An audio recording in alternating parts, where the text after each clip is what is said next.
Hello everyone, আবার চলে এসেছি তোমাদের কাছে নতুন একটা মিনি ব্লগ নিয়ে। এটা 12ই অক্টোবর রবিবার ছিল, আমার মেয়ের বার্থডের দিন। এটা স্পেশাল দিন এটা আমার কাছে। আমার মেয়ের জন্মদিনে আমি অনেক কিছু রান্না করে দিয়েছিলাম, ও ভালোবাসে এইভাবে সাজিয়ে দিলে, তাই হচ্ছে করে দিয়েছিলাম। আর ঠাকুমা দাদু এসেছিল তমলুক থেকে, তো ওরা আশীর্বাদ করে দিচ্ছিল।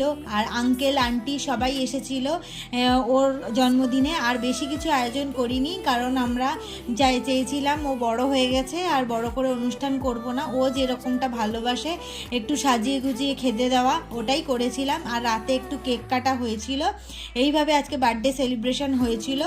আর ও হচ্ছে এই দিনটাকে এইভাবেই ও কাটাতে চায়, তার জন্য আর কিছু আমরা অ্যারেঞ্জ করিনি, ও যেটা চেয়েছিল সেটাই হয়েছে। তো আজকের দিনটা বেশ ভালোই কাটালাম। আর ও তোমরা আশীর্বাদ করো ও যাতে বড় হয়ে মানুষের মতো মানুষ হতে পারে। আর হচ্ছে লাইক কমেন্ট সাবস্ক্রাইব করতে ভুলো না কিন্তু।